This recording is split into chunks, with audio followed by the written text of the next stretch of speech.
God reflected a moment and said without hesitation, no, that won't be necessary. One Wendell is more than sufficient. Besides, I have my own election in a couple of months. Who needs the competition? Pretty smart. I guess that's why God is God. Brendan's conversation with God comes as no surprise. Certainly he's not the first young to engage the Almighty regularly. Wendell had a fiercely independent mind, challenging tradition and complacency. He knew no boundaries to achieving his potential, and he accepted none from his children, his colleagues, and his advisors, even and maybe especially his lawyers. Of course, he could be moody and impatient and a little stubborn, but no one had a bigger heart for his family, which included his union family, and for strangers. So today, let us celebrate an extraordinary man. Let us celebrate his good judgment that brought him to a wonderful and loving woman. Kathy's patience and devotion are nothing short of remarkable. Let us celebrate a lifetime of achievements for a labor movement that desperately needed his leadership and his vision. Let us celebrate his unyielding commitment to working families throughout the world.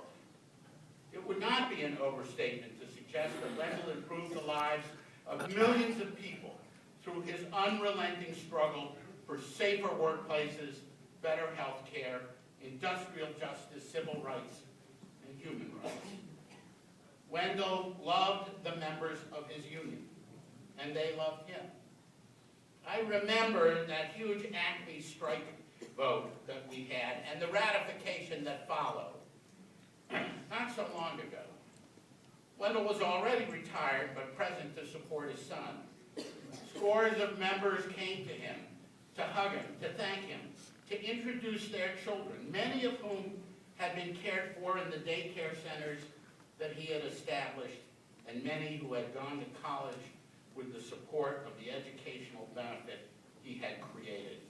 He met a new generation of kids whose lives had and continue to be made immeasurably better by his vision and his energy. And then there were the older members, folks who had fought alongside of him, who thanked him for taking care of their health needs. They told him of serious illnesses and difficult surgeries, and he listened to every one of them. He had to know, as they knew, that in the times of their greatest need, the union and Wendell was with them in the form of good, meaningful health care and a pension that none of them could have dreamed of having when they started as a bagger or as a clerk at Acme or any of the other supermarkets in the region. In his final days, when he could barely speak, he drew his son Wendell close to him and spoke of the love he had for the members and of the appreciation that he had for their support. He spoke of his pride for the staff that he had assembled and of the care that they had shown to the members and for him. Wendell was like that. Why, this very place, the White Marsh Country Club, is an example of the complexities of Wendell Young III. Wendell loved being a member of White Marsh. He had many friends who played golf here, who dined here, or who do whatever people do in places like these. But among his friends at White Marsh were the men and women who work here. He knew their names, he knew about their families, and he cared about all of them. He was generous with his money, but more than that, he was generous with his time and with his very big heart. They took good care of him, and he took good care of them. And let us celebrate his greatest achievement, and that which made him most proud. Raising a family of individuals, each unique and splendid in his own way, who love each other, usually. We're all part of families here. And who have supported each other and the woman he loved, Kathy, during these incredibly difficult days. And even as Wendell confronted his own mortality, even as his body was broken, even as his sons had to help Mr. Winky relieve his urgent bladder. Now, I said Mr. Winky, not my name. They're a little offbeat, these guys.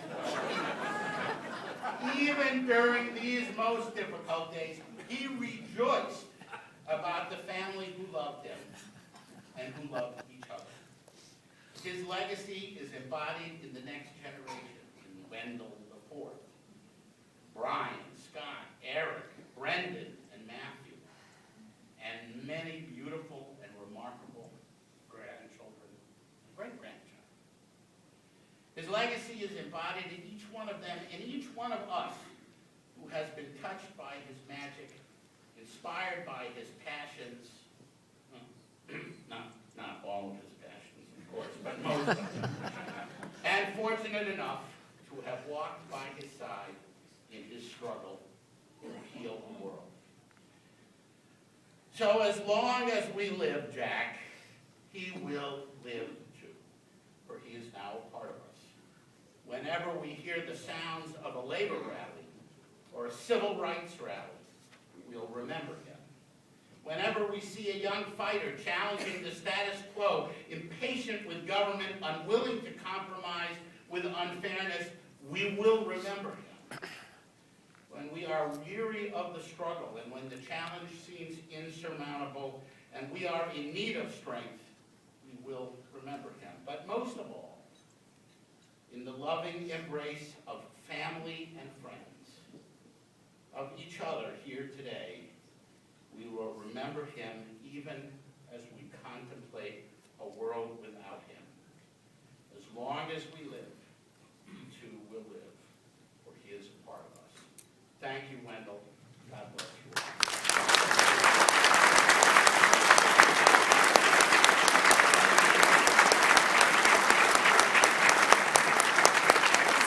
Oh, yeah. All right, so, like my brother Brian, I can't help myself. I'm going off script. So I'm going to digress real quick. So since Stuart opened the door on this Jewish thing, I admit I was very confused at the country club one day. We used to belong to a different one when my dad would come up and after a long day of golfing, took off his, we had just gone to this big Israel Bonds dinner, and he takes off his shirt to go swimming, and he's got this big Star of David. And we're in the midst of Northeast Philadelphia. Most of the people there were, Irish Catholic, and people would ask us, "Are you guys Catholic?" Yeah, I'm pretty sure, but I better check. So I asked my father. He's like, "Oh, it's fine. It's the way it happens." And then it got even harder when, then soon after, my brother Wendell, I had to explain why our brother Wendell was going off to Israel to live on a kibbutz. So at that point, as any of my fathers, look, it's complicated. So I thought I'd share that. Next up, we have some.